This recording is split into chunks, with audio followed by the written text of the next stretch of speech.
Si Khalis, est-ce que vous avez lancé le live? C'est Hicham.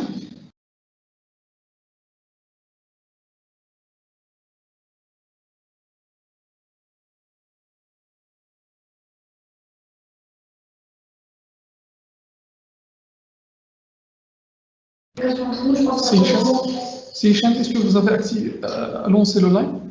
Hicham, lancez le live.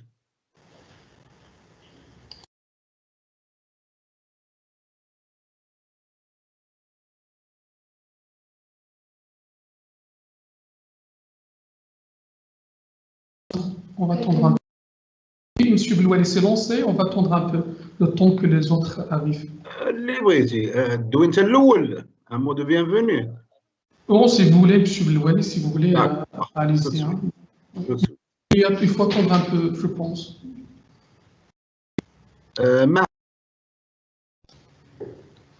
Tu m'écoutes? Maha, est-ce que tu m'écoutes?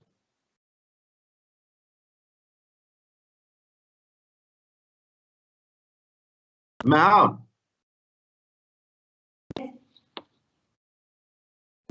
est-ce que tu m'écoutes? Oui, je vous entends, professeur. Tu m'entends. Alors, professeur Oulbecha, je crois qu'il va représenter le président, donc il faut lui donner la parole au début pour dire un mot de bienvenue, etc.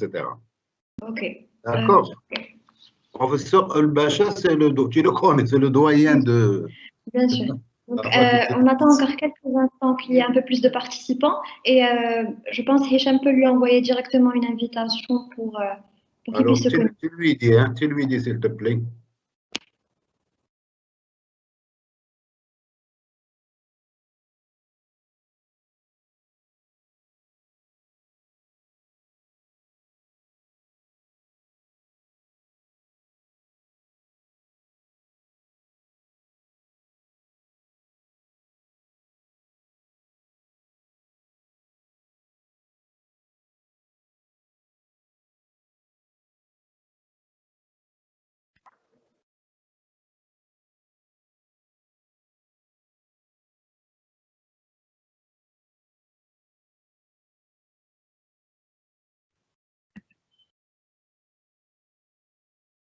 Ah, voilà. Ah, voilà, bonsoir. Bonsoir. Ça va, tout va bien? Good evening. Good evening, everyone. We have, Maha. Maha is your student. Yes, yes. I know her. Ah, voilà. Yes. Ah, voilà, bonsoir. She came to me. And Professor Kabil from Al-Akhawain University, and Professor Eugene, you're our speaker, yes, and students. Yes. And Professor Khalis from Public Health School. Voilà, bonsoir. She came to me. And Professor Kabil from Al-Akhawain University, and Professor Eugene, you're our speaker, yes, and students. Yes. And Professor Khalis from Public Health School. Voilà, bonsoir. She came to me. And Professor Kabil from Al-Akhawain University. Ça se répète, qu'est-ce qui se passe? Professor Eugene, you're our speaker, yes, and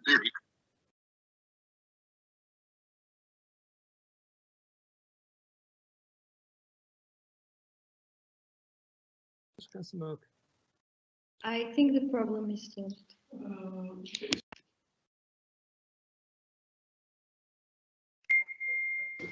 There is some participants. They can't be connected in the conference. Okay. Just teach.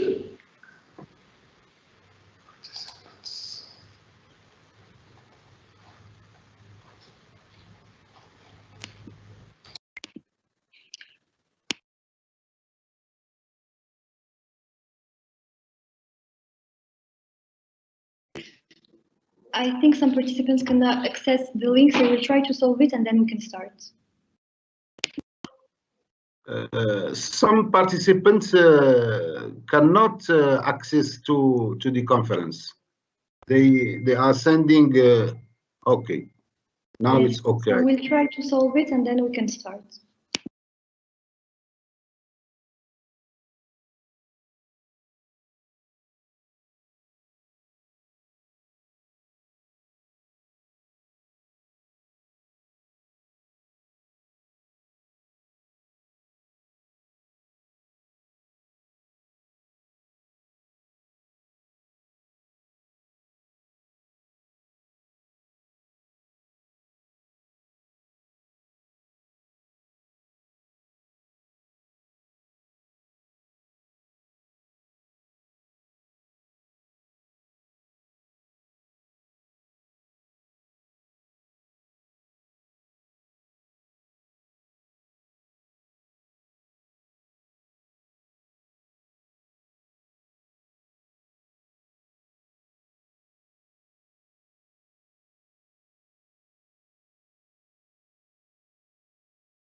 الولي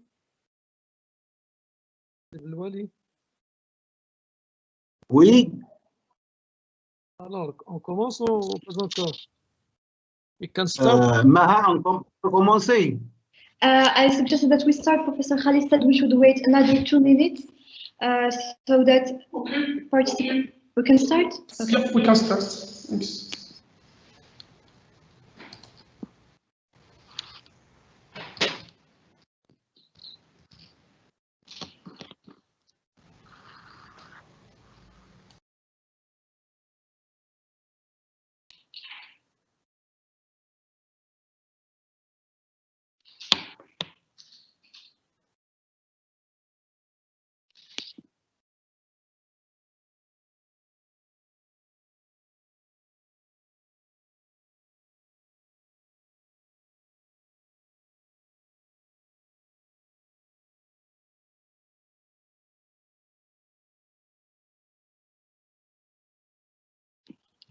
I think we can start.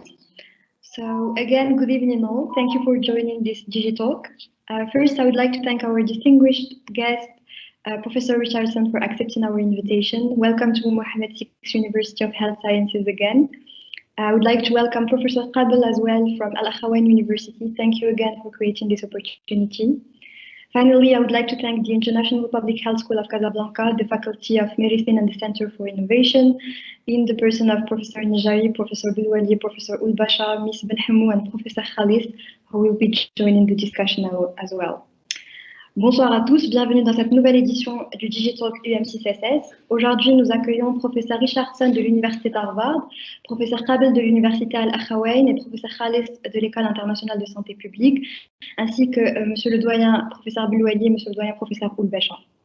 Afin de discuter des inégalités en matière de santé publique globale, la discussion aura lieu en anglais, mais vous pouvez activer les sous-titres en arabe et en français. Et au fur et à mesure de la conférence, on collectera vos questions et que vous pouvez poser en cliquant sur le bouton questions en haut à droite de votre écran. Thank you again for joining us tonight, and I will leave the floor to Professor Oulbasha to give us a word to start. Professor Oulbasha. Thank you, dear Maha. Good evening and good afternoon for everyone. I'd first like to welcome you. And I'm very pleased to welcome our kind distinguished guest, Professor Richardson from Harvard Medical School, who has kindly honored us by participating with us in this webinar, whose topic is of great importance and which deals with global health public problems, especially in the context of the COVID-19 pandemic. Thank you very much, dear Professor.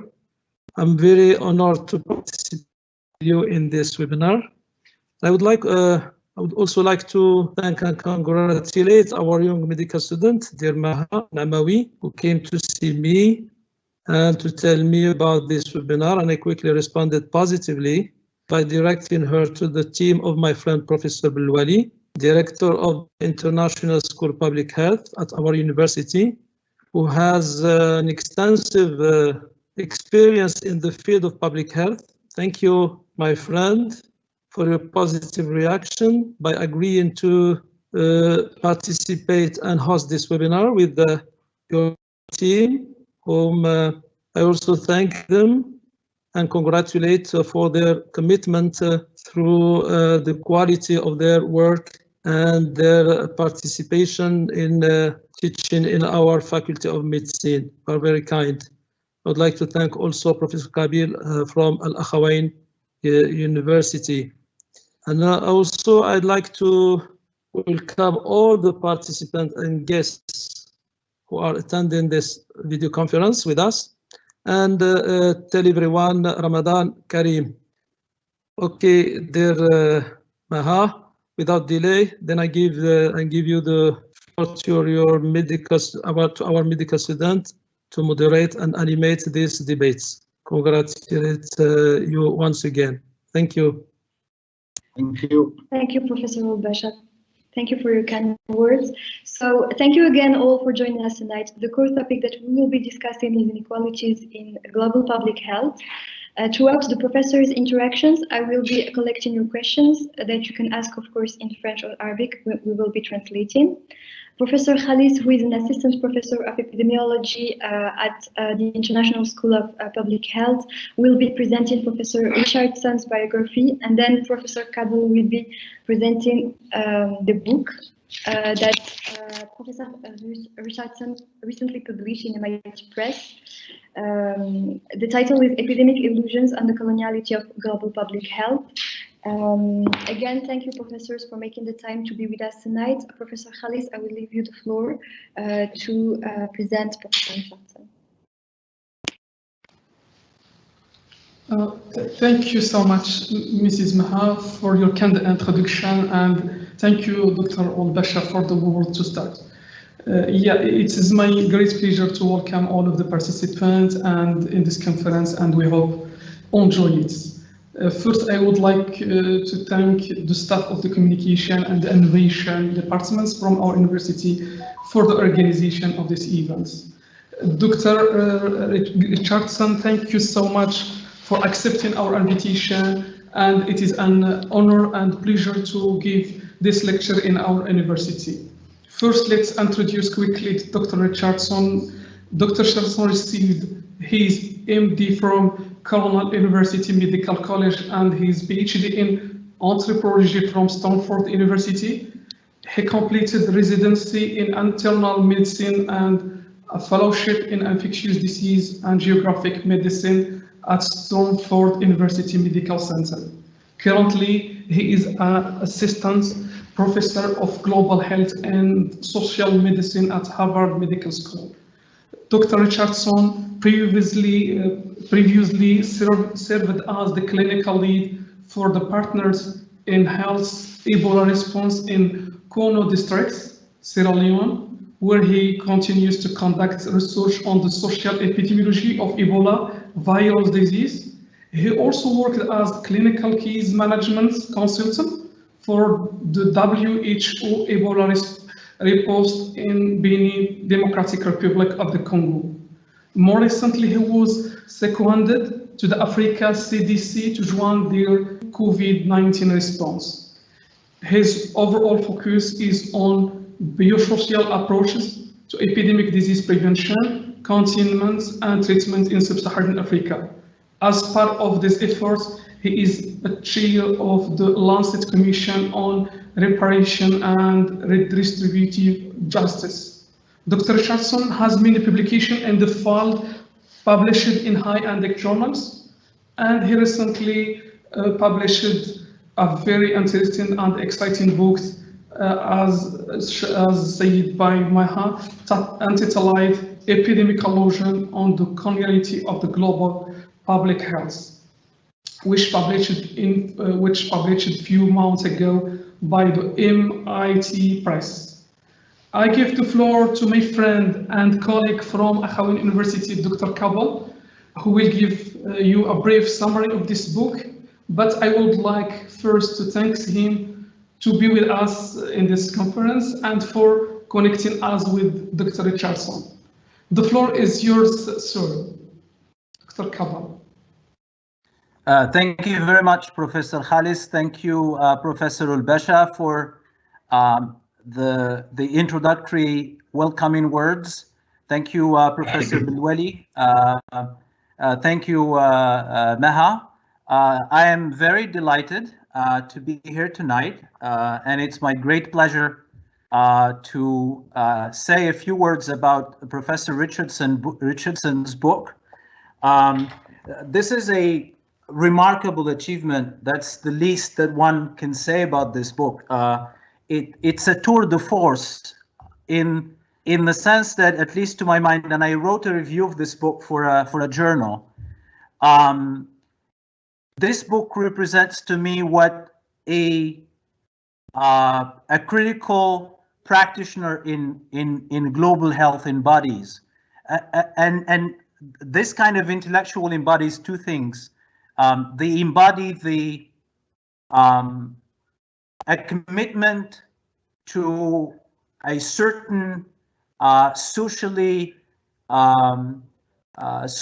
constructive form of medical practice on the one hand, and on the other also represents a good example of how one deals with the multiple structures of inequality and injustice that dominate that dominate global health. So this book represents two major achievements.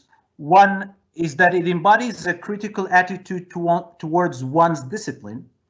So it provides an excellent example of how one engages with the structures of knowledge that shape one's perceptions, one's attitudes, and one's actions in the world. And on the other hand, and I think even more importantly, it provides us with new vocabularies. It provides us with a new language to understand and practice public health, global public health. The book, in many ways, and I don't want to say much because I will leave it to Professor Richardson to outline the major points and arguments in his book, although the book is structured along descriptions rather than arguments, which is his own commitment to the pragmatist philosophical tradition. But I want to say to our students here that this is a good example of what a sophisticated combination of reflection and action represents. And this book culminates, I think,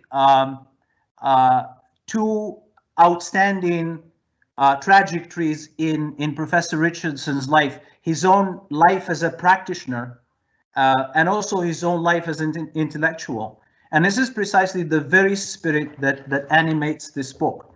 It's the combination between reflection, thinking, theory, and action. And that combination is meant to serve the public good, to serve the interests of the weak, of the poor, of those who have been oppressed by the global structures of domination. I will stop here and then pass it on to Professor Richardson to talk to us about his scholarship and his book. So Professor Richardson, the floor is yours. Thank you so much, Professor Kabul. I appreciate your organizing this with your colleagues, and a special thanks to all the faculty and students at Mohammed VI University. It's an honor to join you today via Zoom, and I hope sometime in the future in person. And today I will just talk a bit about the book and some of my experience that led to writing it, and some recent work I've been doing, and then look forward to our discussion afterwards. And I apologize for my French is basic and my Fusha is even worse, so so I will be presenting in English today. So this right here is the Harvard Shield, the Harvard Medical School Shield, and it sums up the book. Essentially, I should start by saying that as a critical theorist or a critical pragmatist, I don't. The book is not about a critique of the natural sciences. So, you know, facts like masks prevent transmission of COVID, tobacco causes cancer, 3 quarks make a proton. Those things I think belong to the natural sciences, and my philosophy of science is that that form of knowledge production is very different than social inquiry. Anytime you are studying human behavior or social phenomena, I think that it is impossible to not come to it without your ideological presuppositions, because there are always different ways of interpreting social phenomena, of curating the facts, of putting the data together that can serve different purposes. And the book is an attempt to show how many times in what we call global public health science, we actually do ideological work, that we're not always doing objective, value neutral science, but that we're actually doing ideological work. And I'll give examples of that. And so that's what this means here. Sometimes in our search for truth, you know, places of knowledge production can actually impose a monopoly on truth on people, because they often don't allow different interpretations to come to the fore. And I'll give some examples. So no financial relationships with commercial entities to disclose. Here is the book cover, and this is basically a play on Plato's cave. It's a story from Plato about how we come to knowledge. And in his allegory, there is one cave. People are chained, and they can only see these images on the wall. So this is all they know are these shadows. I'm sorry. Yes. We cannot see your slides. No. Okay. Oh, I think we can see only the first slide. Oh, it's not. They're not moving. No, they're not moving. Okay. I will stop sharing and reshare.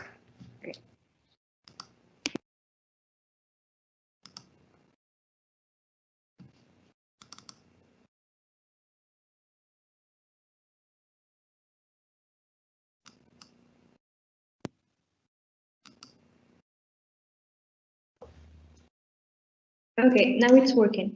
Great, thank you. Sorry about that. Okay, no disclosures. Here is the cover of the book, and I'll just refer you.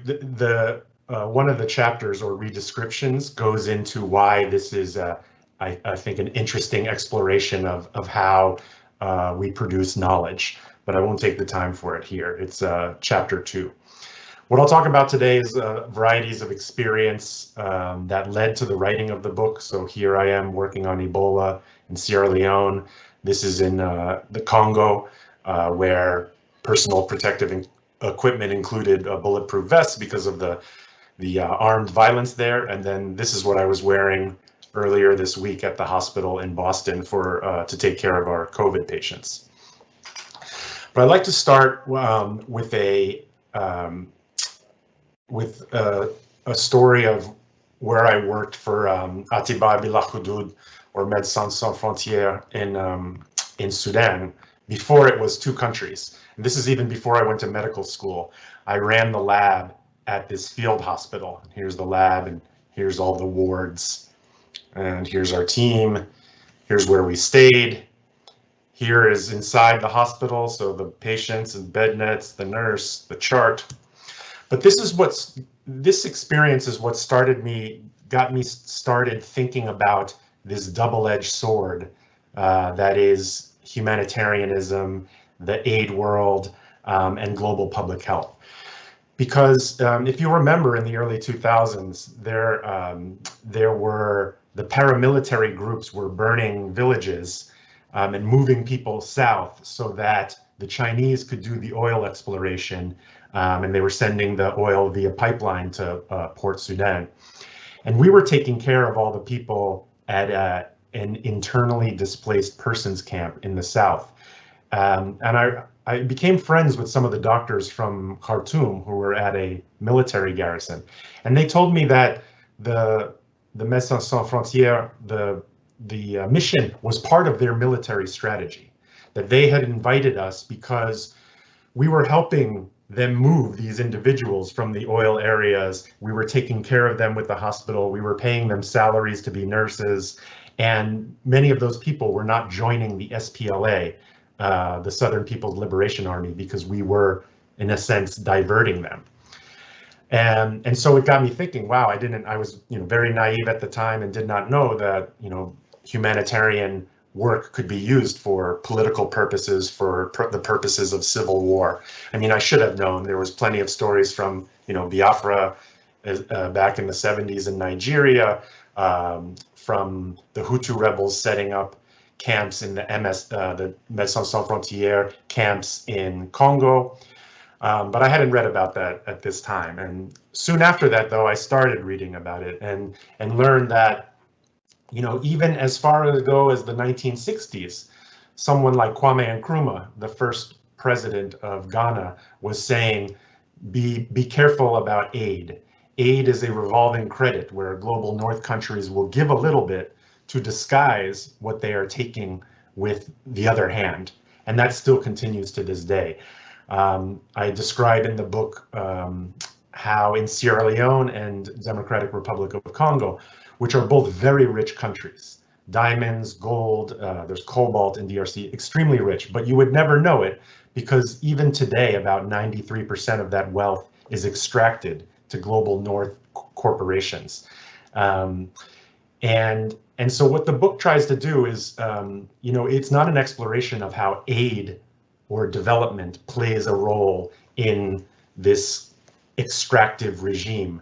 It's actually about how public health science also colludes, also disguises what is going on in the political economy of extraction, or what Kwame Nkrumah called neo-colonialism. And just briefly on my experience in Sierra Leone in the USA, which to me, people speak about the first and the third world, and we don't really use those terms anymore. But the experience of COVID really blurs those boundaries because the U.S., one of the richest countries in the world, has had one of the worst outbreaks. And here I show some parallels between those two outbreaks. So this is taking a patient for isolation testing and treatment in Sierra Leone to an Ebola treatment unit. And I will say that a lot of the Ebola treatment units weren't offering any treatment. So I started in Sierra Leone again with Atiba Belachudun, and they would not let us put IVs in people that were coming in shock because they thought it might be too dangerous we might stick ourselves. And so we would watch people die of shock, even though the needles and the bags of lactated ringers were right there. And my colleague and boss, Paul Farmer, has written a book about this, how this quarantine model, this isolation over care, started back with British colonialism and was continuing as late as 2014. I then left Doctors Without Borders and then moved to Partners in Health when they arrived, because their goal was to provide aggressive treatment to patients with Ebola. But here is a patient in Boston where I work at a hospital being taken for COVID testing and treatment. Burials were an important part of containment because corpses are contagious.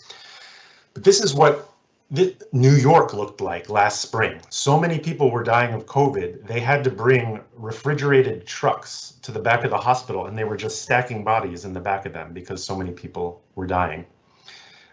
This is a graveyard in Sierra Leone for Ebola patients. This is a mass grave in New York City. So many people were dying that those that were not claimed by family were actually buried in mass graves off the island of Manhattan. Here we are just doing contact tracing and community sensitization with the Sierra Leone military. Here is an Ebola treatment unit. This here is the Boston Convention Center. So some of you may have been there for a conference. It was converted into a COVID hospital because we had so many patients and all our hospitals were full.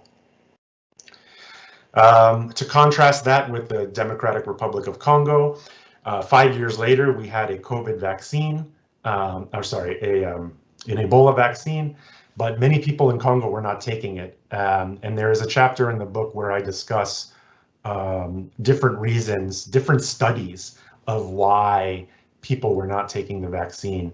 And what I try to show is that the different studies do different work. For example, one Harvard School of Public Health study said that people in the Congo had their own ignorance, their own belief in misinformation to blame for the big outbreak there. So that was their model of disease causation, that people were ignorant and believed misinformation. They would say things like, you know, Ebola is a US bioweapon and therefore I don't want the vaccine. But and they published that and it went into Lancet Infectious Diseases and it went to the headlines, and then the WHO and the Ministry of Health started saying, we need to combat this epidemic of mistrust. If we could only fix the mistrust, we can solve the outbreak. And to me, that is a way of interpreting facts that does ideological work, because it blames it blames victims of an outbreak for the outbreak itself. It does nothing about discovering the social and economic history that led to those opinions. Because when you talk to the people, they know that King Leopold of Belgium was cutting off the hands of their relatives when they did not collect enough rubber. And then the Belgians came in and the colonial extraction that ensued. And then the US and Belgium colluded in assassinating Patrice Lumumba, their first elected prime minister. And then the US propped up, essentially installed a Cold War puppet dictator in Mobutu and paid him a little bit of money so that our companies could continue to take the resources from the East, where, you know, the country is very rich. And so the people understand that, and their avoidance of the vaccine, their thought that that the Ebola was a US bioweapon is based on all of that. So their interpretation is really actually a critique of legacies of colonialism when you start to explore it with them. And if you accept their interpretation, that it's not that Ebola is not real, but we don't trust the vaccine or any of that, because every time a global North actor has shown up on our soil, all they have done is stolen things. Why would it be different this time? And if you believe that interpretation, then the intervention is different. So if it's ignorance and misinformation, then the intervention is pamphlets and WhatsApp groups and more development and aid. But if you believe that the colonial legacies are the cause of the outbreak, and it's easy to show that the money stolen by global North corporations left it so that there wasn't enough money to build a health infrastructure that would have stopped Ebola in its tracks. In fact, for Sierra Leone, we calculated how much tax had been avoided on diamonds that were legally mined and diamonds that were stolen from Sierra Leone. And that money alone, if they had it, would have been enough to build a health infrastructure to stop Ebola. And so, you know, if you walk back your exploration of the causes of the outbreak and you determine that there are colonial legacies involved, then the intervention actually becomes reparative justice or reparations. And as chair of this Lancet Commission on Reparations and Redistributive Justice, we have a team of Congolese scholars working on totaling up the evidence for reparations from Belgium and the US, and it will be many trillions of dollars. If those many trillions of dollars are paid, we wouldn't be having these discussions about outbreaks because they'd be contained easily. The resources would be there. Just to give an example of the magnitude of reparations across the world, Utsa Patnaik from India she's an economist there, calculated that the UK stole $45 trillion from India during the colonial period. That would take them hundreds of years to pay back, but it shows you the scale of injustice in the past, and if we really start to focus on it, we may actually begin to see more reparative justice movements. If we think of the 1800s globally as this century of abolition of slavery around the world, and the 1900s as a century of aid and development and human rights discourse, the 2000s may become a century of reparative justice. And I'll give an example of some research we did in the US on reparations. Here's another example of how the colonial mentality still continues to work. Some of you may remember last spring, the two French doctors who said, let's run all of the COVID vaccine trials in Africa because the force of infection will be so high, they don't socially distance, they won't wear masks, we'll get our answers quickly. Thinking of Africa as a lab, is still in the modern imagination. Another example of how neocolonialism is at work, it comes from the current COVID pandemic. So when I was seconded to the Africa CDC in August of last year, the first thing they asked me was, can you help with procuring personal protective equipment and testing equipment, all of that. I said, oh, that's, I'm an infectious disease doctor, like I'm not really a logistician. And they said, that is our biggest problem at the moment. We have the money, but we're being outmaneuvered by global north countries for all of this equipment. And I think it's found its worst manifestation in the current vaccine apartheid, essentially what we're calling it.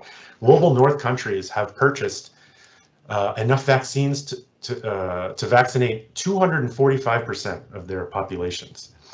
The US has enough vaccines, 5 vaccines per capita. Canada has 9 vaccines per capita.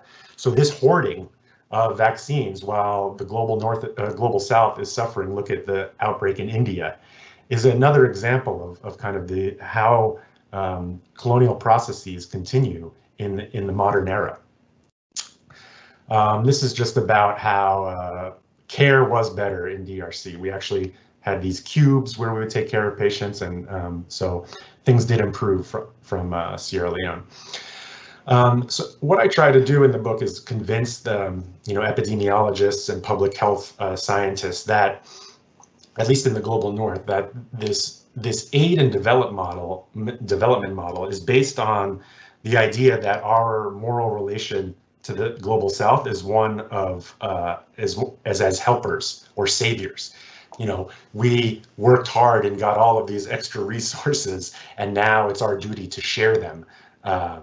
But instead, if you see our relationship to the global south as one of beneficiaries from and supporters of a global institutional order that systematizes oppression, then again, you move from a development and aid model to a reparative justice or reparations model. And to show you why I think that development is essentially a farce. Let's see. I'll go to this slide here. This figure right here from 2017 shows that $160 billion came into the continent of Africa in the form of aid, loans, and remittances in 2016. And $200 billion came out in illicit financial flows, illegal theft of money, trade misinvoicing, tax evasion, and resource theft. So the idea that there are extra resources in the global north that are shared as aid to the south is a farce. The continent is a net creditor of $40 billion to the global north. They are developing us. And again, what the book is about is how aid disguises this extraction, and how I think public health science colludes in disguising this extraction. So I will say that I think one of the most important global health interventions of the past 10 years was the Panama Papers. Panama Papers was that expose of how all these companies, essentially how illicit financial flows are conducted, how taxes are avoided, how the money is hidden in shell companies. That to me is the start of how we're going to have a century of reparative justice. So in the book, it's rather experimental. So I use I use Platonic dialogue, I use flash fiction, counter-hegemonic modeling, and also détournement from the old 1950s, 1960s France, where people would take posters or advertisements and repurpose them so that they gave a more political message. And to me, this poster, even though it's to help people, know to go to the health center, it also says to me that Ebola is a cause of why you are sick. And to me, Ebola is not the cause. You need to see the causes of the cause. To me, Ebola is just a marker for the legacies of all this you see on this, you see right here. And so the job of the book is to kind of help us shift public health science to understanding more of this than just the virology is important. Making the drugs and vaccines is very important, but I think this is just as important, understanding the structural determinants, the socio-historical determinants. Okay, and I use this term coloniality, which essentially just means, Sabelo Ndlovu describes it well. He says, despite the celebration of decolonization or independence as a milestone in African history, Africa has not managed to free itself from epistemological colonization. And here he's talking more about sub-Saharan Africa, but I believe that there are arguments in North Africa that are different, but in the same realm. And this is inscribed on the continent and its people by mission and secular schools. I would add schools of medicine, schools of hygiene and tropical medicine, schools of public health, religious denominations, and other institutions that carried Western cultural imperialism. And again, the book, the attempt is to show how what we think of as value neutral, objective public health science actually can carry Western cultural imperialism.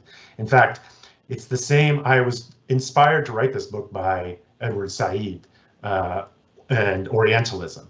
What he showed that the social sciences of the study of the Orient can do as far as carrying cultural imperialism, I have tried to show that even public health studies can carry Western cultural imperialism. And what I think we do with these studies sometimes is we actually colonize people's perception, telling people that it's their ignorance, that they have their ignorance to blame for an Ebola outbreak, instead of listening to them that their critiques of legacies of colonialism are to blame, is really imposing an interpretation of the world on somebody. And that can be thought of, that can also be called symbolic violence. So we know what physical violence is, but symbolic violence is this capacity to impose an interpretation of the world onto somebody. And usually these interpretations do, in the case of the Harvard School of Public Health study, they do neoliberal work. They continue to support this extractive regime. They hide calls for social justice. And so, yeah, I'll give an example now of COVID models, how I think COVID models, COVID forecasts can do something similar, how they can commit public health or symbolic violence. So I don't see mathematical models of infectious disease transmission as outbreak science, as they're called. I see them as fables, that their job is to gather our social imaginary and predict or show us a future where we can go if we change certain things. And oftentimes they serve not as forecasts because most of the time they're wrong, but as means for setting confines to why some groups live sicker lives than others. And this is the afterword of the book, but it also exists as a standalone article in BMJ Global Health. So what do I mean by symbolic violence? So this is the example I like to use. Here is a paper in the Proceeding of the National Academy of Science, Spatial and Temporal Dynamics of Superspreading Events in the 2014-15 West Africa Ebola Epidemic. And in this paper, they use the term superspreader 38 times. And when the article was published, the media took it up. They interviewed the authors, and this was the headline: "Superspreaders drove Ebola epidemic." And this was the picture that was included with those headlines. And they do say this in the paper, that superspreaders drove the outbreak, that 20% of people, it's the old Pareto rule, right? 20% of people cause 80% of infections. And if we can find out who those 20% of people are beforehand, then we can slow down the outbreak. And what a critical theorist like me does is says, you know, I don't ask if superspreader is a true term, because technically it is a way of describing if this person infected, say, 8 people instead of most people infect 1 or 2 people, then yes, the term can factually be used to describe them.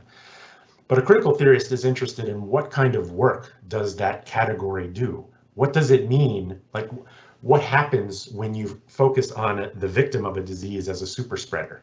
You know, instead of calling them an Ebola patient, or this would be a relational way of thinking of them as a personal protective equipment bereft care nexus. But my point is that, you know, in a paper we did, we actually showed how the diamond mining company in this area, you know, how much money they stole, how much was avoided in taxes. Again, how that money, if it hadn't been stolen, would have set up a health infrastructure that could have stopped Ebola in its tracks. So why isn't that mining company called a super spreader? If that mining company set the stage for super spreading. And so that to me is also a factual way of describing the mining company, because through their theft of resources, they set the conditions for super spreading.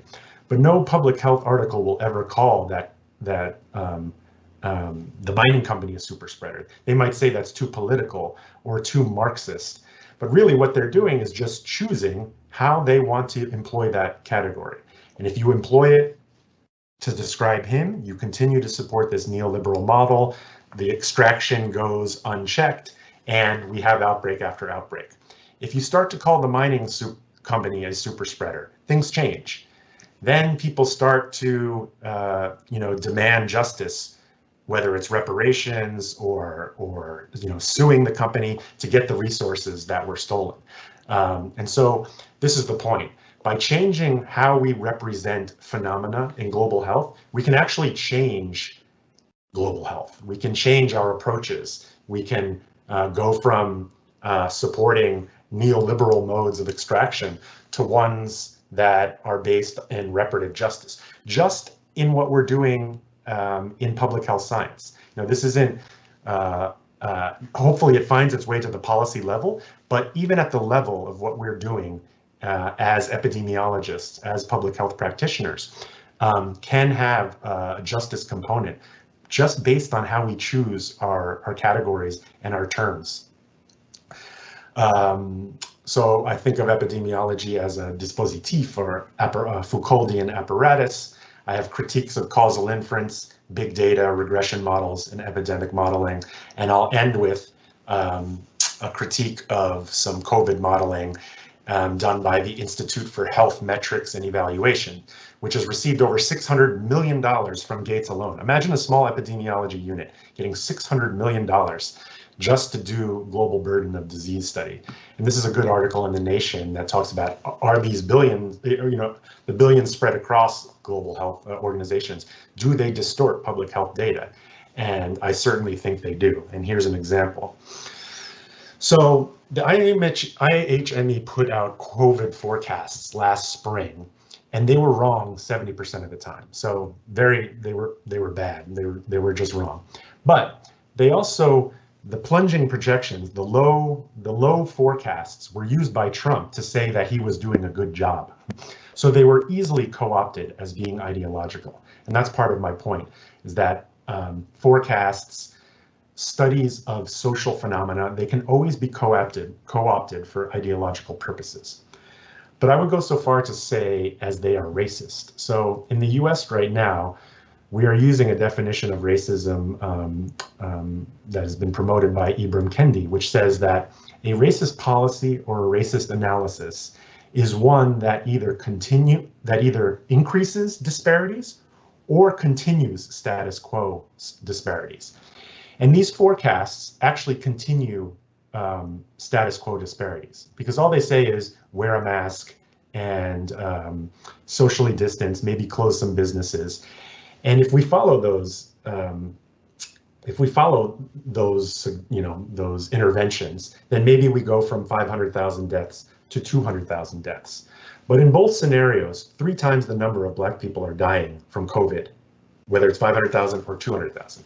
So there's no intervention into risk structure, into why there are disparities that are shaped by racism in the US. So essentially they endorse a future where these disparities continue to exist, institutionalized racism is rampant, hyper-incarceration is ongoing, and universal health coverage is denied. They put limits on our ability to imagine a healthier future, because if they expanded that to what we did, as far as anti-racist models, it would demand reparative justice. And reparative justice means the rich are going to get taxed a lot. And so even the science is trying to protect the rich from being taxed. So what would imagining social alternatives look like? We formed this Lancet Commission on Reparations and Redistributive Justice.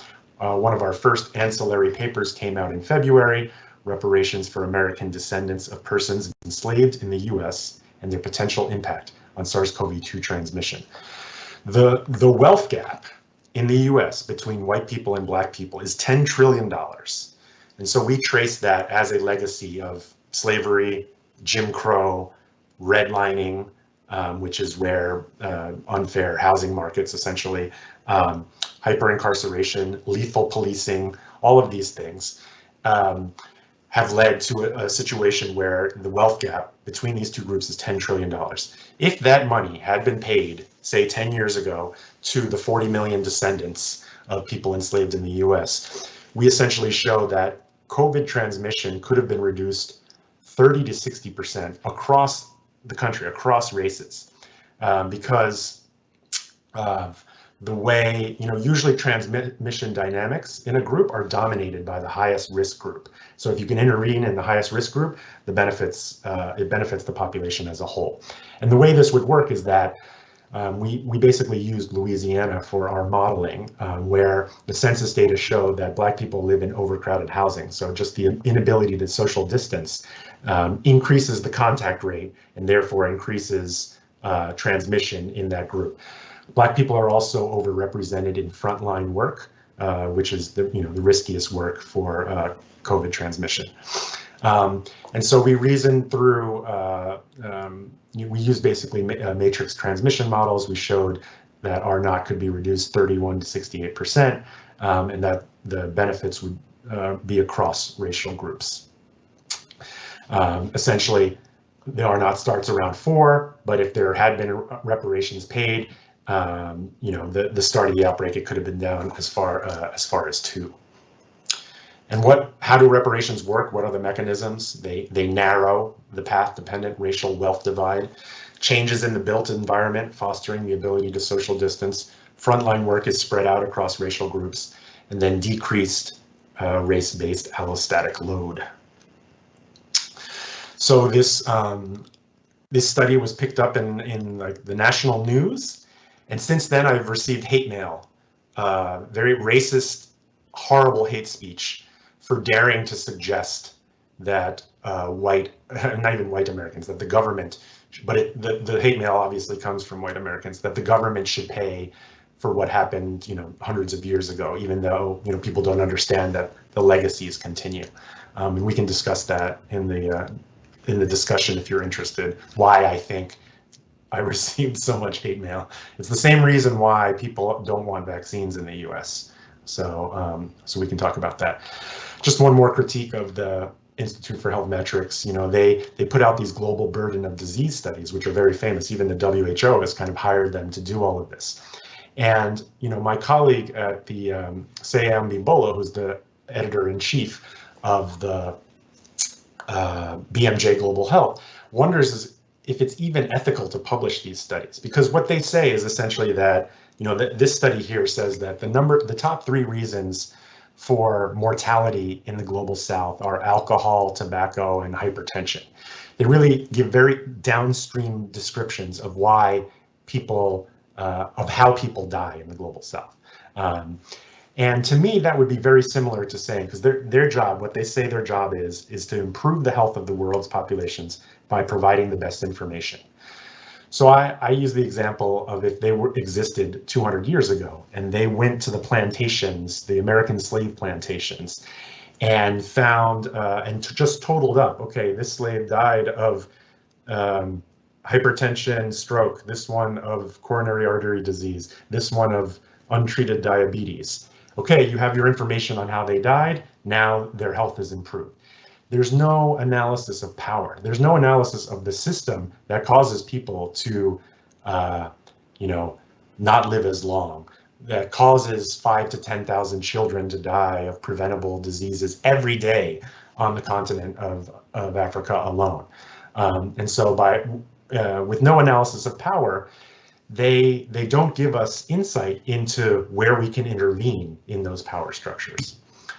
And I think this is exemplified again by the vaccine apartheid that we're witnessing for COVID-19. I'll refer you to this opinion piece we published in Al Jazeera, where we talk about, again, the hoarding in the global north, and that, this COVAX model. So COVAX was supposed to be this equity program where rich nations would pay into it, and then it would provide 20% of vaccines for the global south. But since the rich countries have taken up all the vaccines, there hasn't been really anything for COVAX, just a little bit. And when anybody starts to challenge intellectual property and say, we need to waive intellectual property, start building mRNA vaccine factories all around, people say, no, you don't need that. We have COVAX. COVAX will provide. So again, to me, this is how something like AIDS, something that looks like it is an equity structure, can actually do neoliberal work, because it is preventing challenges to profits for big pharma. Here's another article about the same thing, how Gates, so here we see Gates distorting public health data with his billions, but with the other hand, trying to prevent intellectual property from being waived on COVID vaccines. So with that, I'll close. If there's any questions or things to discuss afterwards, here's my email. But with that, I look forward to our discussion. Thank you. Thank you, Professor Richardson, for the presentation. Meanwhile, send us questions for answers. Brièvement, l'expérience principale dont vient de parler le professeur Richardson pendant sa présentation. Professeur Richardson a de nombreuses expériences sur le terrain. Il a travaillé notamment avec Médecins sans frontières concernant l'épidémie de leishmania au Soudan, avec Partners in Health sur l'Ebola et d'autres, avec l'Organisation mondiale de la santé dans la République démocratique du Congo. Il nous a parlé de ses expériences et comment ces expériences l'ont poussé à écrire ce livre Epidemic Illusions. Et il nous a parlé de l'autre côté de la réalité ou l'autre côté de la vérité, en proposant, par exemple, en nous donnant par exemple une comparaison entre ce qui se passait à New York pendant l'épidémie du Covid et ce qui se passait en République démocratique du Congo. Il parle de cet autre côté de la vérité en donnant par exemple l'exemple où en République démocratique du Congo, plusieurs personnes étaient réticents au fait de se faire vacciner. Et la raison pour laquelle ils étaient réticents à se faire vacciner, c'est parce qu'ils pensaient que c'était un bioweapon, que c'était quelque chose inventé par les États-Unis pour leur nuire. Et on les a blâmés. On a blâmé ces personnes qui ne veulent pas se faire vacciner. Et professeur Richardson propose de changer la manière dont on voit les choses. S'ils pensent comme ça, c'est pour une raison. C'est parce que par le passé, on a pu leur nuire. Il a également parlé des échelles d'injustice et du néocolonialisme, avec l'exemple, par exemple, pendant l'épidémie du Covid, où des chercheurs français ont proposé de voir l'Afrique comme un laboratoire pour tester les vaccins Covid. En donnant un autre exemple d'échelle d'injustice en Inde, où en Inde, pendant la période coloniale, on a pu prendre de la richesse de l'Inde approximativement 3 billions de dollars. Et il explique que ce genre de phénomène crée justement cette inégalité en matière de santé publique. Le but de ce livre est donc de changer la manière et de convaincre les épidémiologistes et les professionnels en santé publique de ne plus voir ce modèle de développement qu'ont les personnes du Nord comme des helpers, saviors, c'est-à-dire des personnes qui vont sauver le so-called Global South, donc les pays du Sud. Et cette relation morale qu'ils ont et qu'il faut arrêter d'avoir. Et il a aussi exposé des chiffres, des faits sur des scandales qui montrent justement ces phénomènes. Il a parlé également de son inspiration d'Edward Said et de sa pensée sur l'orientalisme qu'il a inspiré pour écrire ce livre. Et il montre comment aussi en santé publique, on peut avoir une manière de réfléchir colonialiste. Il a également parlé des modèles épidémiologiques et comment ces modèles épidémiologiques sont pour lui des fables, des fables qui peuvent continuer à perpétuer cette forme d'injustice. Il nous a également parlé de modélisation, de nombre, de chiffres, comment les chiffres peuvent être modifiés par l'aide internationale. Il a donné l'exemple de la fondation de Bill Gates et qui peut participer à créer une misinformation, c'est-à-dire des fausses informations et des chiffres qui sont faux. Il parle de chiffres qui peuvent être parfois 70% des chiffres concernant l'épidémie qui peuvent être faux. Il a conclu en parlant du racisme qu'on peut retrouver et qui continue à reproduire cette inégalité. Maintenant, sur les solutions qu'il propose ou les alternatives sociales qu'il a proposées, notamment à travers la commission dont il fait partie, la Lancet Commission, c'est de rendre justice à ces personnes en essayant de répondre à leur frustration, si on peut dire, qui est liée à tout ce qui est historique. Et donc, en santé publique, on doit s'intéresser à ces questions historiques, parfois anthropologiques, philosophiques, pour améliorer et pour répondre à l'inégalité dans le monde. Voilà, j'espère avoir pris le maximum d'informations. Le professeur, si vous voulez compléter. Before we take first batch of questions from our participants, I have received a few questions. Professor Qabil and Professor Khalis, do you have a question for Professor Richardson or a remark?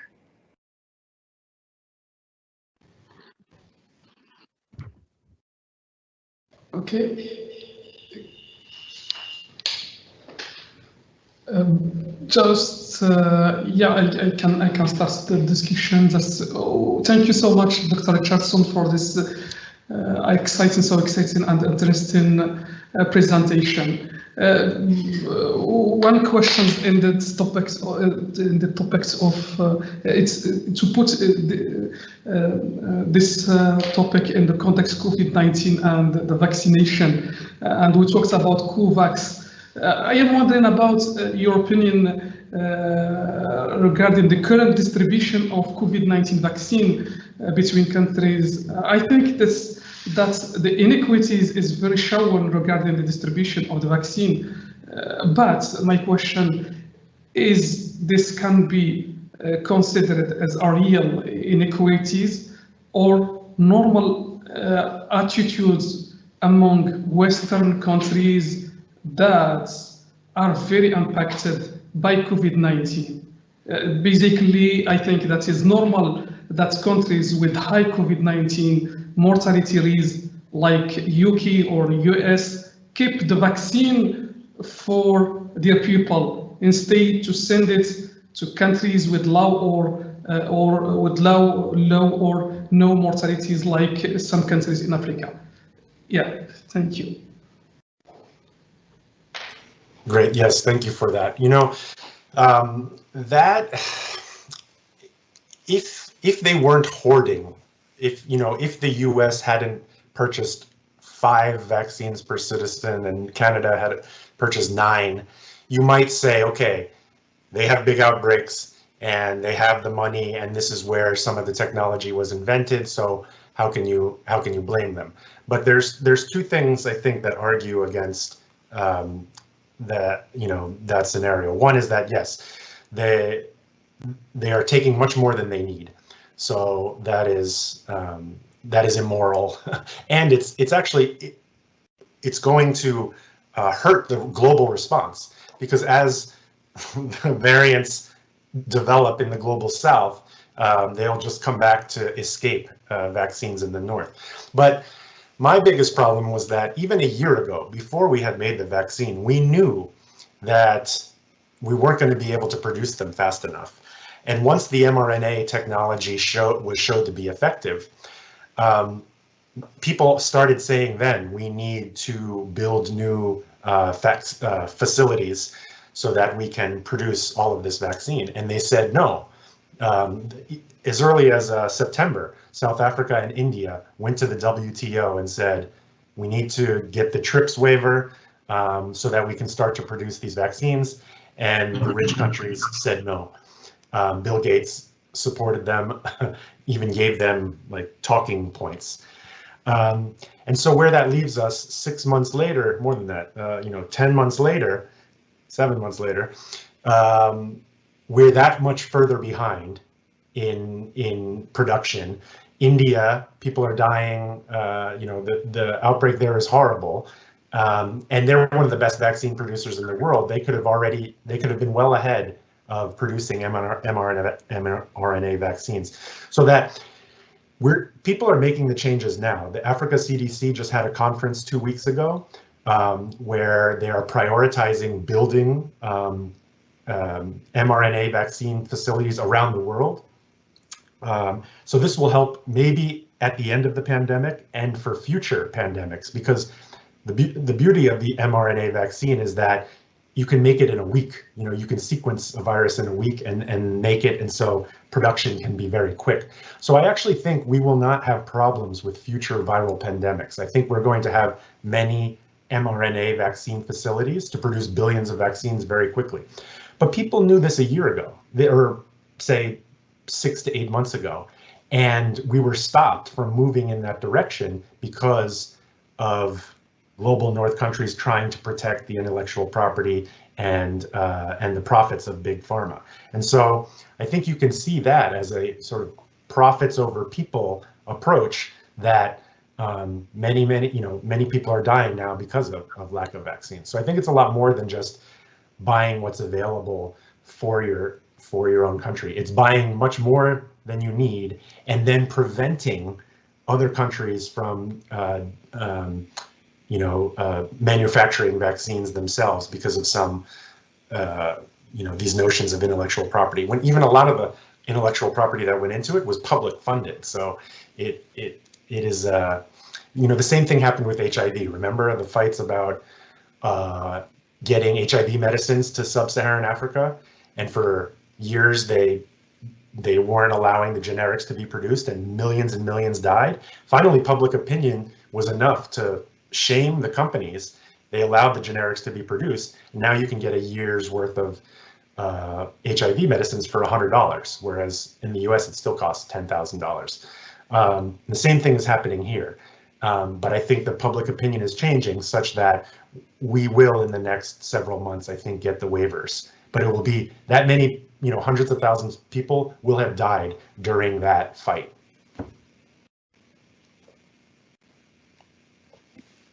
Thank you, Professor. Again, Professor Ould-Basha, Professor Belwali, Professor Kabul, if you have a question before we move to the participants' question.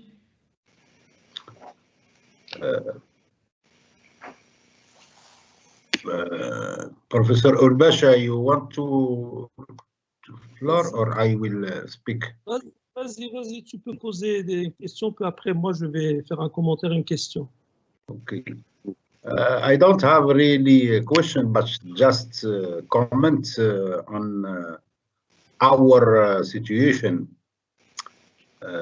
First of all, I would like to thank all of Professor Richards for this brilliant reflection on inequalities, which is today constitutes the biggest obstacle to development process. I want to highlight four pillars or 4 points that I know are very important. I cannot talk about social equality also, but social inequalities is very linked to global health, to epidemiological analysis or social epidemiology, and economic or financial analysis.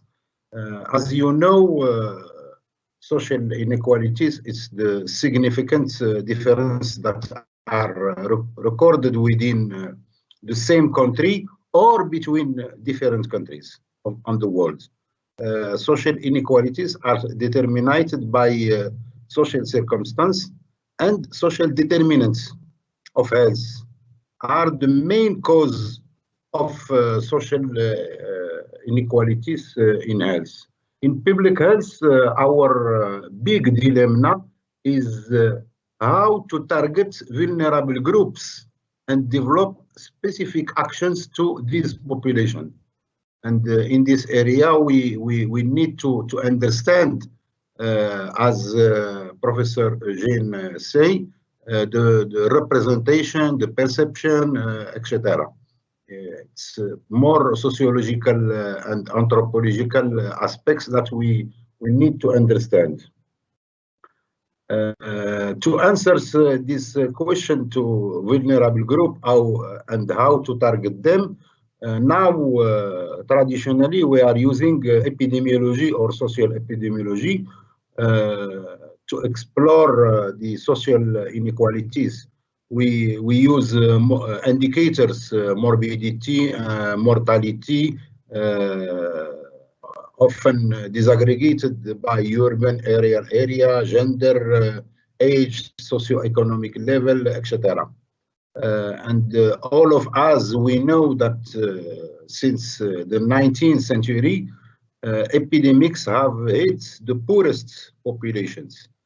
And now we know the current COVID-19, for example, the current COVID-19 pandemic is moving in the same direction. For example, in USA, Black American population are 3 times more likely to fall ill and I think 6 times more likely to die than white people. This type of analysis is often not simple and poses statistical and causal analysis difficulties, as you say. My third point or third pillar is to underline what is the global health. The main subject of global health is the improvement of health of all population of the world and the reduction of disparities within country and between the countries. It is not international aid. Some people think that global health is linked to international health, which is not true. And in this context, we are seeing the link between social inequality, epidemiology, and global health. And now cannot forget the fourth pillar, which is very, very important, which is financial and health economics and social coverage. The whole world, and especially in our countries, in African countries or Arab countries, I would say developing countries, we aspire to universal health coverage. And the question now is how to ensure an equitable distribution of resources and to target universal access to health care. We can easily say that inequitable distribution of resources between social groups and countries is the main cause of healthcare and social inequalities. To conclude, I think today we'll need more than ever new health policy that combine medical discipline, epidemiology, sociology, anthropology, economics, and the other discipline. I think we also need more debates between this discipline to produce more evidence-based knowledge and influence policy decision and policy makers for more equitable health. Really, it's dilemma, illusion, or confusion that we must overcome. This is my reflection about these inequalities. It includes financial issues, epidemiological issues, social issues. It's a very complex discussion that we need to organize and debate. And once again, I thank you all for this achievement done in your book. Okay, this is my reflection to contribute in the discussion. Thank you. Thank you, Professor Boulouali, for your remark. I think we received a lot of questions from the participants. Professor Richardson, if that's okay with you, we can take a first batch of 3 or 4 questions. Okay, so the first question we have received is from Mariam Mekwarta. Thank you, Mariam, for your question. Hello, Professor. Thank you very much for your interesting intervention. We know you have been to Sudan, South Africa, Swaziland, Bangladesh, among other countries working in the field directly. What's your most memorable experience? Another question from Younes is, does analysis of power studies is possible to be implemented in universities in developmental countries, although they are considered as governmental institutions? Thank you, Younes, for your question. Another question from Diallo Djibrin. Comment expliquer l'inégalité dans le système de santé des États-Unis? How would you explain inequity in the public health system in the US? Est-ce que c'est un problème politique tout en sachant que le Cuba, étant un pays à revenus faibles, arrive à réaliser cette égalité? She's talking about how Cuba achieves equity and asking for a comparison between the United States and Cuba. I think we're okay for now, and then we will take your other questions. Thank you all for your questions. Okay. Yeah, thank you so much for those excellent reflections and for the questions. Most memorable experience. You know, I would say one of them was, and I thought I had pictures of it, but maybe I didn't show, of I went to Bangladesh to the Rohingya refugee camps with the Islamic Medical Association of North America. I was part of their clinical team, and we did a mobile clinic throughout the refugee camps there. And so, you know, when we talk about structural determinants of health, those were fully on display there. So, you know, people that are new to understanding how social forces become pathology, you know, as I was new when I first I finished my undergraduate education in biology, and only thought of medicine as, you know, biology, virus, bacteria, tumor. You know, this is what causes people disease. But after working in Sudan and all, you know, different places in Bangladesh, I saw how social forces, how political decisions get into the body, make people sick, and that, you know, if to be a doctor, to practice social medicine, you have to be concerned about the biology, you know, vaccines and pills, but you also have to be concerned about the social determinants. So in Bangladesh, I saw a diphtheria outbreak. I'm a, you know, infectious disease specialist in the U.S. I've never seen diphtheria until Bangladesh, because when the Rohingya were in Burma and in Myanmar, part of the political oppression was to prevent the vaccine teams from going to the villages. So you know, the biological understanding would see somebody with diphtheria in the camp and say, let's give them antitoxin, cure them, and move on. The social medicine person says, what is going on in Myanmar that vaccine teams are being prevented from getting into villages? How do we activate the WHO or the UN to help this kind of, you know, what is really like religious oppression, political oppression there? That's on top of the burning of villages, of rape, all of these things. And so to me, that is an example of how, you know, thinking beyond biology and trying to, you know, come up with ways to intervene at the political level. So that's what we're doing right now with COVID vaccine apartheid. You saw the article in Al Jazeera. I have another one coming out in Foreign Affairs that talks about how COVAX is just a tool to deflect criticism of or deflect challenges to intellectual property. We had a protest in front of the Moderna company, which is in Boston, 2 days ago. Lots of people came out to protest to say, you know, make the intellectual property available. So I think the point is that, yeah, being a doctor, an epidemiologist, a public health practitioner, all of the understanding the social determinants and being part of the solutions is just as important as what you do clinically. The second one was, so how do we make these changes within governmental institutions? I mean, yeah, a lot of this is hard. Even my book, when I tried to teach it at the Harvard Medical School, they said no. My own department said no. They said it was too radical. That was not what was necessary to prepare students. And I said, you know, you're deciding what is necessary based on, you know, the status quo.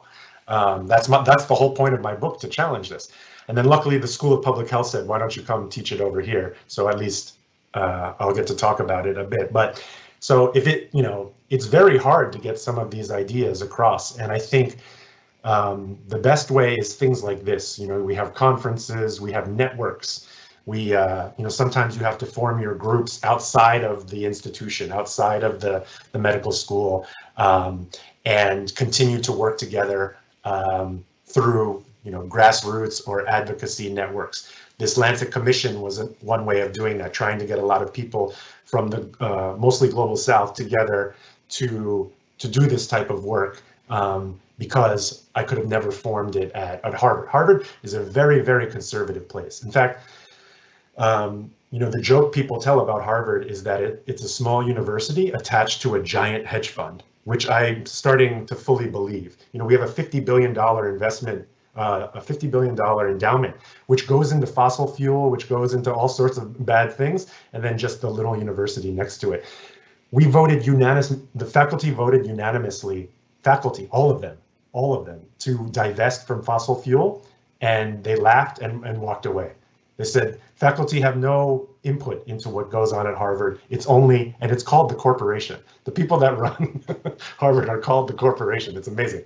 So, so yeah, I think sometimes it can be very hard within your own institution, especially if you want to get promoted.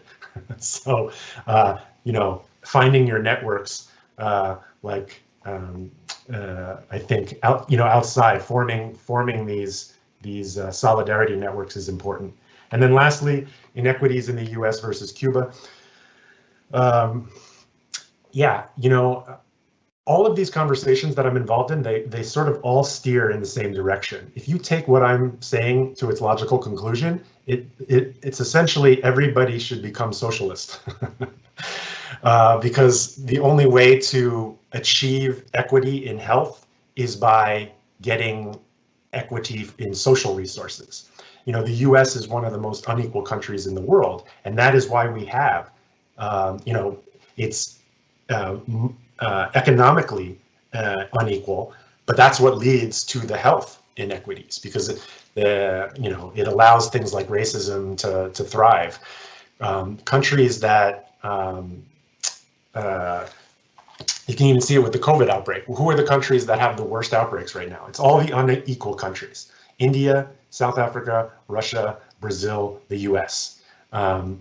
And places like Cuba, or I bet you in India, Kerala is probably doing all right because they had a formerly communist government, and that seems to be very protective when it comes to things like pandemics. So yeah, you can see that this is how the politics come into what we think of as social medicine. You have to be active politically, and for me, and I guess in my country, that means, yeah, socialism. I don't know what form this work would take in Morocco, but that's what it would look like in the US. Thank you, Professor Wilson, for your answer. Would you like to take another set of questions? Okay, so a question from Yazid Yazrour. In your book, Maha? Yes? Okay, I think Professor Besha said he wanted to make a comment and ask a question. Okay. Professor Besha, the floor is yours. I'm sorry. Thank you. As I said, I have a comment and ask a question. Would like first to congratulate you, dear professor, on the excellent job you have done in these regions of epidemic and armed conflict, such as Sierra Leone, Democratic Republic of Congo, South Sudan, and so on. And the book you've edited and which clearly illustrates and underlines the major public health problems in these countries. Your experience is very enriching clearly and demonstrates the reality on the ground, unfortunately a livable reality. It's true, it's very difficult to work in these conditions where almost everything is lacking, failing health systems without medical social coverage, health policies without strategy and without visibility, and these areas where there is a lot of violence, poverty, illiteracy, corruption, economic and social injustice still rages in these countries. However, there is a great contrast between the riches on the subsoil of these countries and the misery on the ground, unfortunately. My question is, how do you see the future of public health systems in these disadvantaged regions? And what will be the real contribution of developed countries to help these regions, such as the COVAX mechanism, for example, emerge from these situations, knowing that the COVID-19 pandemic has shown now that diseases are now globalized? Thank you. Yes, thank you for that question. I would say, so this article that I just submitted today to Foreign Affairs gets into that, and it comes back to this idea of reparative justice, that when I mentioned the Africa CDC and kind of a global self-plan for all of these mRNA vaccine facilities around the world in the future, the main discussion was, well, then how will we finance them? How will we pay the IMF loans that we will need for them? And the paper we put out today is that they should be funded by global North countries as the first step in a reparations plan. Because if we understand that a lot of the extraction, the neocolonial extraction that I spoke about, set the stage for the limited resources that these, even though the countries are rich, that they're facing, that this idea of a pandemic that affects everybody maybe will start to bring to people's consciousness the idea that the understanding of the interconnectedness of populations, that the wealth in the global North was built on centuries of extraction, and that this century, the idea of justice needs to move from this aid model to a reparative model, which could mean that yes, the global North countries or the former colonizers are paying trillions and trillions of dollars to fund the health infrastructures, education infrastructures of these countries. I know it sounds kind of either too political or too socialist or too, we say, pie in the sky.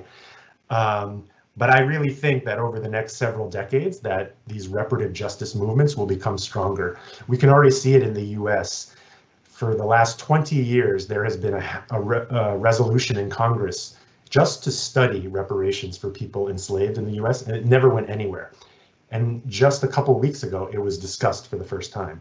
And so it's slow, but I think the pendulum is starting to move towards this to a reparative approach. Even so, for the example of Congo, once the Black Lives Matter movement started in Belgium, more and more people started talking about reparations for Congo, such that even the princess, I think Princess Esmeralda or something like that, said she supports reparations. So it's like the dialogue is changing, and I think that reparative justice will be an important component of the future of global health. Now, of course, it's very complicated. I wouldn't begin to understand, say, relations between France and Morocco are very different than they were, as I've been taught, between France and Algeria, between UK and Sierra Leone. So every instance is going to take a different negotiation, but that's part of what our Lancet Commission, the goal of it was to spark some of these conversations in different areas around the world. And that report should be out this summer. So.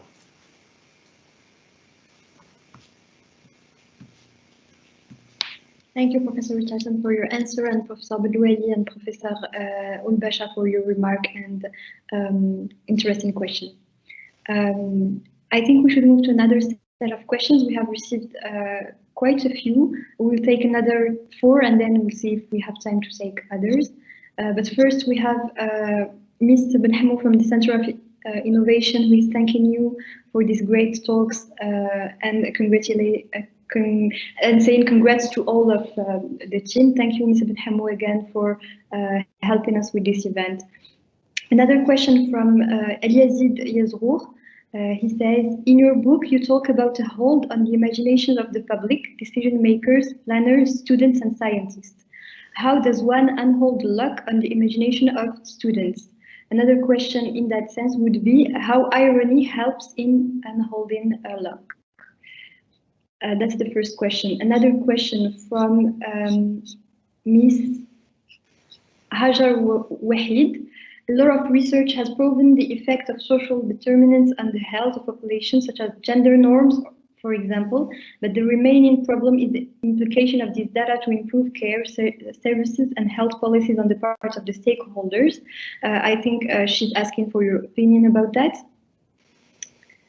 A question from Sana Belabbes. What role can universities play towards health workers to reduce disparities and inequalities, especially when there is an important brain drain rate to the north?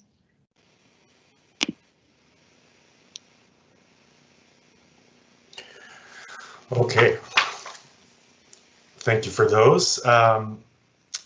So yes, I think this is what I was talking about with the symbolic violence. How do certain ways of interpreting social phenomena take a hold on the imagination, and the question is, yes, how can we switch that hold?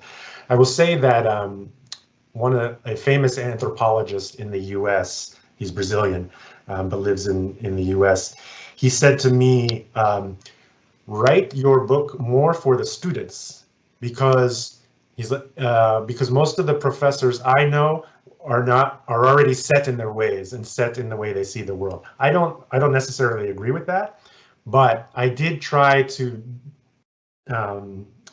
make it more for, include lots of references for younger audience to make it interesting to them, because I guess, people do say that they are our future, and so it's important to invest in sharing ideas with them. But I think why I use the satirical approach or the irony is that I say at the beginning that it's hard to critique modernity using its terms of reference. Another way of saying that is that it's hard to break the master's house with his tools. You want to try to find new tools. And so the idea was to, come up with new vocabulary, come up with new ways of seeing the phenomena to kind of shake people out of this, these perceptions that have been hardened, because usually logical argument is not that good at getting people to change a perception. You really gotta, give them something, explosive to change their perception. So that was why I did that. The second question, what was about the, I didn't quite get that one.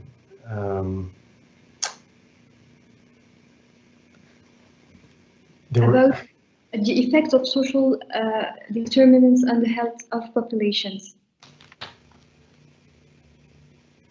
Right, and what was the question about that? Just to...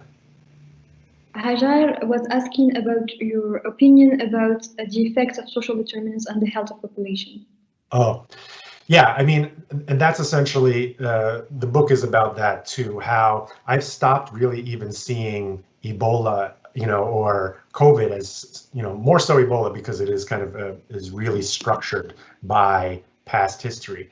Seeing them as kind of these causes of people's illness. To me, it's just kind of a light that comes on that highlights this path of extraction, depredation that goes back centuries. And so I think that therefore, this is why I've pivoted to this, support for reparations, because to me, if you understand the socio-historical causes, then as a health person, you should be trying to intervene on those. And to me, reparative justice, at least described to by my colleagues, because I have no claims to reparations, but they would say, we can't move forward, we can't talk about equal government, equal discussions, if the legacies have not been repaired. And so reparations comes from that word repair. It is to repair those legacies that we look towards this kind of justice. So yeah, I'm moving more and more towards these type of big interventions for global health equity. And then the role that universities can play in disparities. Yeah, that one's difficult. I mean, for the brain drain, the blame is on the global north countries that participate in this. It's a form of extraction, right? It's no different than stealing the gold, stealing the diamonds.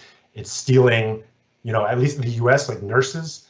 So many, so many countries are bereft of their nurses because of the way the U.S. Recruits them. And so that has to stop on the kind of demand side, but also, as far as introducing pedagogically or into the education, this idea of studying structural determinants. I would say that's one good thing our medical school has done. We have a whole section on, structural determinants, and what we used to call cultural competency, which meant you needed to be taught if you went into a patient's room and they were from Korea or from Cuba or wherever, that you understood the culture and you spoke to them in an appropriate way that was appropriate for their culture. But now we've moved to what is called structural competency. Like, do you understand the ways that racism can make people sick, that racism can prevent people from accessing their, buying medications at the pharmacy, and being able to think about those things and help patients navigate those structural barriers. So I think that incorporating things like that into the curriculum is also important. Maha, can I follow up on that? Because I was planning to ask Professor Richardson exactly that question, because an important part of his book is about the epistemic reformation. So how do we go about reconfiguring the knowledge and epistemic structures that are themselves in tandem with those structural entanglements with global power, neocolonialism, and so on and so forth? And I want to ask you very specifically about what would be a proposal for an epistemic reformation of medical school curricula. It's not just in terms of epistemology, it's actually in terms of epistemics. What type of knowledge, what type of curriculum would be in a position to raise consciousness about these things and also contribute to their transformation? So it's not just in terms of methodology or in terms of approach, but in terms of substance. What would be examples of epistemic reformations in curriculum that would be conducive to a more just global public health order? Yes, this one is very difficult, as I had found just in my own department trying to propose teaching some of this. You also see it in, it's just built in everywhere. So for example, the paper about super spreaders, that was in Lancet Infectious Disease. And, that's like a top journal in the world. My paper on, misinformation, that all of that as a critique of, as a historical consciousness, as a critique of colonialism, got into medicine anthropology theory, a journal no one's ever heard of, and has only been cited like 6 times. So already built into this system of what is valued, like how do you change that? How do you change peer review from accepting the status quo approaches, which are mostly based on big data, causal inference, regression studies, to valuing more, not necessarily qualitative studies, but interpretations that actually, come from, they're based in views that have to do more with social justice than on, again, like getting to this capital T truth description of phenomena. And so that's why I wrote the book, because I thought like I was struggling for a way to kind of shake the system. And the idea was that, I've presented this at other kind of illustrious medical universities and to epidemiology grand rounds and things like that. And surprisingly, people have been accepting. They'll say things like, yeah, we really need to work on understanding more upstream mechanisms, changing our vocabulary. Even the people that wrote that super spreader paper, one of them said to me, I will never use super spreader like that again. You're right. It's like, I mean, if we're doing it one person at a time, yeah, it'll take hundreds of years to happen. But I think that's part of it. I think it's old-fashioned discussion and sharing of ideas. And I think we've gotten away from that. The university used to be a place where you confront each other with new ideas, and now it's just become a place where you try to develop new methodologies to sort of outcompete the people you're applying against for grants. So I think getting the university back to this this place of idea formation can help. But again, yeah, I'm sort of at a loss, because other than putting out the book, most of the most of the times I've tried to make these changes have all been, pushed back or rebuffed.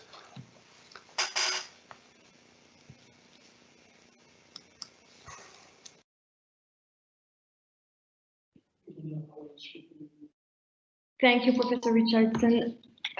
We received quite a few questions, but I think we won't have time to go over all the questions. Would you like to answer a few last questions? Okay, so we have a question from a medical student here at UMC asking, I had two questions. The first, what is the theoretical investment per capita needed to have an equal and decent health system? And the second question is what investment? Per capita needed to have an equal and decent health system. The second question is global health, the natural evolution of public health, especially in this pandemic state, where every country can impact every other.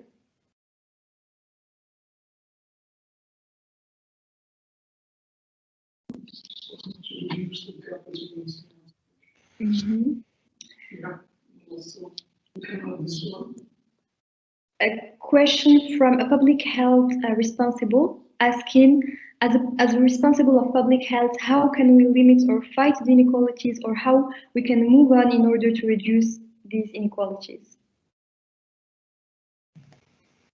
Okay. Maybe the last one that I would like to ask you myself. I read the book, and we often hear about the role that the North has, how the North is to be held accountable in the current state of inequalities in the public health system. What is the role of the elites in the so-called South or Third World? Okay. And that will be it. Thank you. Thank you. Yeah. So these are great questions. They all they have a similar answer. So per capita investment for health, it was brought up earlier, the example of Cuba versus the US. So Cuba probably has 100 times less per capita investment and has better outcomes. So it's not the investment, the actual amount, it's the amount of inequality in the society. So this has been shown before, whereas like say the average Black individual in the US makes $40,000 per year, and the average person in Kerala makes a few $1,000s per year. The health of the person in Kerala is much higher, is better than the Black individual in the US, even though they have 10 times more the outcome, because they're on the bottom rung of oppressive society that has institutional racism continuing from hundreds of years ago. So it actually has much more to do with the inequalities in income than the actual money, amount spent. And that's why, egalitarian societies usually have quite good health outcomes. As far as fighting to resolve inequalities, I think we're seeing this year the power of grassroots movements or movements in the streets. If you see how powerful the Black Lives Matter movement has been in the US, I think it's a reminder that these discussions can't only take place in the ivory tower or at the universities, that they need to be linked with the movements on the ground, for the most part, things aren't going to change just through discussion. You actually need some kind of protest in the streets, and not, and it wasn't violent at all, but it still was demonstrations and protests, and a lot of things have been changing in the US. I think there's a long way to go, but a lot has changed this year. And then that brings up the role of elites. Usually elites are not going to give up their position. In fact, almost all past examples of societies moving to more equal or egalitarian has been some form of a revolution against the elites. So I think to prevent that, there has to be a situation where elites are allies of people that are working to, whether it decolonize global health or any of the above. I had someone yesterday, I gave a book event at the London School of Hygiene and Tropical Medicine. And they said to me that a white man writing about coloniality was the most vulgar expression of privilege they have ever seen. And that I had, no business participating in such a conversation. And so I would say, I understand where the critiques are coming from, but I also think that we all need to be, we need to find our allies in this struggle. And so yeah, I think, and like so I the see struggle myself as the elite. continues. Yeah. Thank you, Professor Richardson, for your answers. Thank you to the participants for their interesting questions. We won't be able to take all the questions, but maybe that's an excuse to schedule another conference with Professor Richardson. Professor Belwadi, Professor Ulbasha, would you like to conclude or say a word? I would like to thank you, and also I repeat, I invite you in Casablanca, and invite also our colleague Professor Kabil to visit us in Casablanca, or we will go to Ifrane to visit you. When it snows, you're welcome. I'll take you on a skiing. Okay, thank you very much. Huh? And I want to give the floor to my colleague, Professor Ulbasha, to conclude this interesting Digitalks. Thank you so much. Thank you, dear Professor Richardson. You're welcome in Morocco, our university, Mohammed VI University. You are our guest. We are so glad to receive you and to introduce you to our whole staff in our university. Thank you so much. And I would like to thank also our dear students, Maha, Namawi, and my colleagues, dear professors. And I give you the floor, Maha, to finish this webinar. Thank you again, Professor Ulbasha and Professor Belwadi and Professor Kabul and Professor Khalis for making this event happen. Thank you, Professor Richardson, for your time, for taking the time to be with us tonight and to answer all the questions. We wanted the event. We first wanted the event to last 1 hour. It lasted 2 hours and a half. So it's great. Thank you for going over time and answering all the questions. Thank you all. Bye-bye. Thank you so much. Thank you. Lovely to spend time with all of you Bye-bye. today. Hope to see you cross paths in the future. Yeah, thank you.